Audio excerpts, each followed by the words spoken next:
जी नाज़रीन, तो आज हम बात करेंगे दुआ ज़हरा के हवाले से। दुआ ज़हरा के केस में सुप्रीम कोर्ट में अब के जो रिव्यू पिटिशन दाखिल कर ली गई है। इस हवाले से इस वक्त मेरे साथ शाहिद हुसैन मौजूद है। शाहिद हुसैन आज साथ थे वहाँ पे जब वालिदैन रिव्यू पिटिशन के लिए जा रहे थे। पूछते हैं शाहिद हुसैन से। शाहिद में क्या कहेंगे आप, जब ये वालिदैन जा रहे थे सुप्रीम कोर्ट, तो आप उनके साथ थे, रजिस्ट्री में दाखिल करा ली गई? जी बिल्कुल, जिब्रान नासिर एडवोकेट हैं, उनके तवज्जो से दायर की गई है दरख्वास्त, जो सिंध हाई कोर्ट का फैसला था उसके खिलाफ, जिसमें उन्होंने जो मौक़िफ़ इख्तियार किया है कि सिंध हाई कोर्ट ने महज दो चीज़ों पर जो फैसला दिया है। एक तो ये कि मेडिकल सर्टिफिकेट की बुनियाद पर, और लड़की के जो ज़बानी बयान था उसके ऊपर कि लड़की की उम्र जो है वो 17 साल है। उसके बाद फिर मेडिकल बोर्ड ने भी ये किया, तो लिहाजा वो फैसला वो बनता नहीं है उनका ये मौक़िफ़ है, और जो सिंध हाई कोर्ट का जो फैसला है उसको कलअदम करार दिया जाए। और फिर उनका ये भी कहना है कि जो पुलिस है, पुलिस ने भी सिंध हाई कोर्ट के फैसले की रोशनी में या उसको मद्देनजर रखते हुए मुकदमा सी क्लास कर दिया, यानी कि ना इन्वेस्टिगेशन की, ना कोई तहकीकात की, ना लड़की को शेल्टर होम भेजा गया, ना कोई भी किसी किस्म की भी पुलिस ने कोई जो मौसर अंदाज में कोई कार्रवाई की। तो इसलिए उनका ये कहना है कि जो सिंध हाई कोर्ट के दो रुकनी बेंच का फैसला है वो उसको जो है वक्ती तौर पर मुअत्तल किया जाए, कलअदम करार दिया जाए, लड़की को शेल्टर होम भेजा जाए, और उसके बाद फिर इस मामले की असर नौ जो जब तहकीकात होगी तो ही इस जो है वो मामले को देखा जाएगा कि क्या ये अगवा का मामला था। यानी कि पुलिस ने तो कोई भी काम नहीं किया। जो पूरे फैक्ट्स और इसके अलावा जो अपील के जो ग्राउंड से आप पढ़ेंगे तो पूरी स्टोरी लिखी गई है, जिसमें लड़की के जो स्टेटमेंट्स हैं, पुलिस की कारकर्दगी, पुलिस की रिपोर्ट्स और सारी तफसीलात लिखी गई हैं। उसमें फिर उन्होंने ना सिर्फ पुलिस को इसमें फरीक बनाया, बल्कि इस दरख्वास्त में ज़हीर को भी बाकायदा तौर पर फरीक बनाया गया है, जिसमें कि वो भी सुप्रीम कोर्ट में पेश हो और सुप्रीम कोर्ट में पेश होकर अपने जो उनका जो मौक़िफ़ है वो सामने रखें। और चूँकि ये वो समझते हैं कि जिस तरह सी क्लास का मुकदमा किया गया है, रिपोर्ट यानी कि पुलिस ने बंद किया है कि जो मुल्ज़मान है वो बेगुनाह है, उनका कोई जुर्म नहीं बनता, तो पुलिस ने तहकीकात ही नहीं की, तो फिर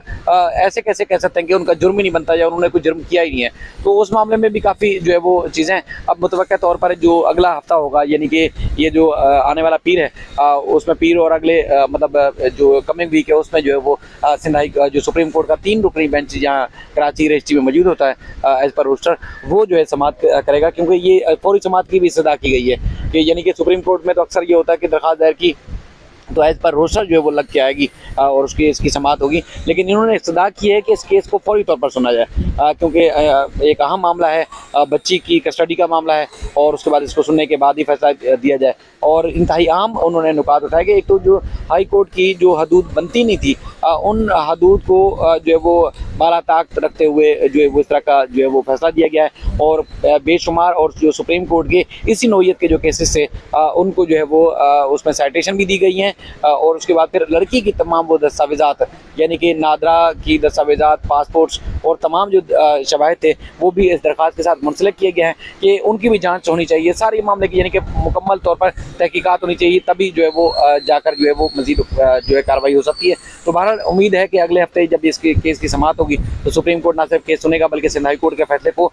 मुअत्तल करने के साथ साथ ये मामला दोबारा ट्रायल कोर्ट भेजा जाएगा। वालिदैन भी यही चाहते हैं कि जब तक निकाह के ऊपर या उम्र के तयन के ऊपर या फिर एक प्रॉपर मेडिकल बोर्ड जब तक काम नहीं करता या उसकी रिपोर्ट सामने नहीं आती कि लड़की की बुनियादी तौर पर उम्र क्या है, तो फिर महज लड़की के बयान या एक फर्जी जो मेडिकल रिपोर्ट है पुलिस सर्जन की जिसने अंदाजे की बुनियाद पर जारी की है, तो फिर लड़की के मुस्तकबिल का फैसला कैसे किया जा सकता है। तो एक तो ये है कि सिंध हाई कोर्ट के हुक्म के ऊपर पुलिस ने भी जो कार्रवाई की, पुलिस भी कहती है कि पुलिस ने भी ऐसा लग रहा है जैसे जो सिंध हाई कोर्ट का फैसला था उसको देखते ही काम किया, आगे कोई तहकीकात नहीं की, ना ज़हीर के खिलाफ की, कोई टैक्सी वाला कौन था, रिक्शे वाला कौन था, लड़की को यहाँ से कौन ले गया, वो सारा मामला नहीं देखा। और जो सिंध हाई कोर्ट का स्कोप था उससे भी सिंध हाई कोर्ट ने स्कोप से हट के जो चीज़ की है उस पर भी काफ़ी जो है वो काफ़ी तहफ़्फ़ुज़ात का इजहार किया गया है। तो अब उम्मीद ये है कि ये अब तक का बड़ा जो है वो एक समझ लें कि खबर भी है और कार्रवाई भी है कि सिंध हाई कोर्ट के फैसले के खिलाफ जो है ये जो सुप्रीम कोर्ट से रजू किया गया है। अच्छा, शायद इसमें कुछ नई चीज़ें जो उम्र का तयन के हवाले से कुछ इसमें शिक में शामिल किया गया कि हम जो ये रिव्यू पिटिशन दाखिल की उसमें उम्र के तयन के लिए वो कहते हैं कि प्रॉपर जो मेडिकल बोर्ड बनता है, प्रॉपर एक मेडिकल बोर्ड बने जिसमें मुख्तलिफ जो डॉक्टर्स हैं, मुख्तलिफ जो सर्जन्स हैं या एक पूरी एक जो माहिर होती टीम होती है सारी, वो उसमें शामिल होनी चाहिए। तभी तो जाके पता चलेगा कि लड़की की एक्चुअल उम्र क्या है। और जो दस्तावेज़ात हैं उस दस्तावेज़ात का जायज़ा लेना जो है बहुत ज़्यादा ज़रूरी है, यानी कि नादरा की दस्तावेज़ात हैं, पासपोर्ट है, निकाह नामा है वालिदैन का, जिस तरह 2005 में, और लड़की ने मुख्तलिफ औकात पर मुख्तलिफ जो है उम्र लिखी है तो और बताई है इंटरव्यूज़ में भी, तो उस पर भी काफ़ी उन्होंने सवाल उठाए। तो ये लिहाजा ये मामला अभी सम्मेलन के शुरू हुआ है और ये मामला जो यकीनन अल्टीमेट जाएगा ये ट्रायल कोर्ट में, और ट्रायल कोर्ट ही तय करेगा कि ये केस जो है कम उम्र की शादी वाला लड़की की जाने का और निकाह की जो हैसियत है उसके ऊपर, और सारे फैसला ट्रायल कोर्ट करेगा। लेकिन सिंध हाई कोर्ट के फैसले को मुअत्तल करने के बाद ही वो भी यही चाहते हैं कि जब तक हाई कोर्ट का फैसला नहीं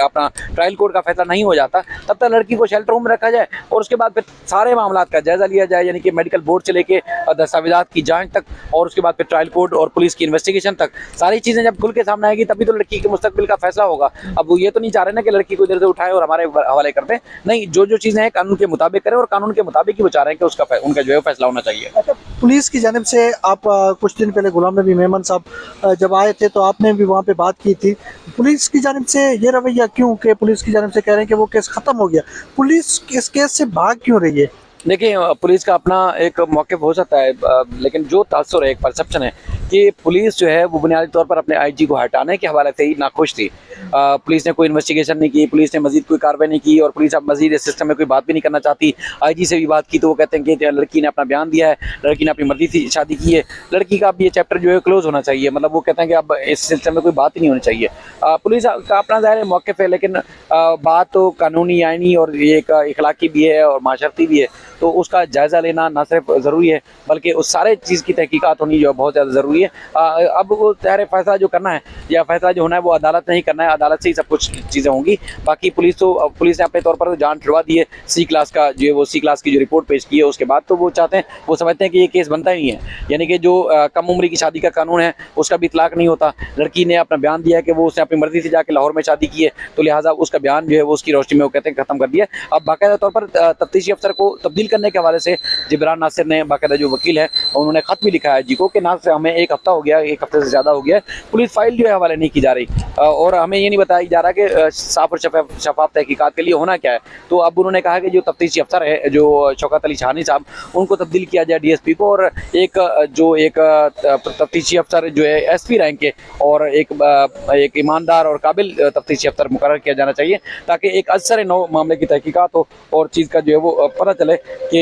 ये मामला किस रुख की तरफ जो है जा रहा है। ठीक है शायद, बहुत बहुत शुक्रिया। अब से कुछ देर बाद जो है वो वालिदैन भी प्रेस कॉन्फ्रेंस करेंगे, अपना आगे का लाएमल बताएंगे, क्योंकि कराची प्रेस क्लब में ये प्रेस कॉन्फ्रेंस होनी है और वालिद यहाँ पहुँच चुके हैं। जैसे प्रेस कॉन्फ्रेंस होगी हम वो भी आपको लम्हा दिखाएंगे, लेकिन इस वक्त जो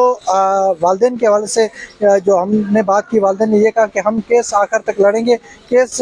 जो हमारी इतलात के मुताबिक जो अब सुप्रीम कोर्ट में केस दायर कर दी गई अपील रिव्यू में, दूसरी जानिब जो ट्रायल कोर्ट में भी अभी केस चल रहा है, ट्रायल कोर्ट में क्या होगा हम लम्हा ब लम्हा जो भी आपको अपडेट होगी वो आपको हमारे पेज से, जो हमारे और शाहिद भाई के जितने पेज होंगे, हम बाकायदा जेन्युइन रिपोर्टिंग करके दोनों तरफ का मौक़िफ़ आप तक पहुँचाते रहेंगे। जी।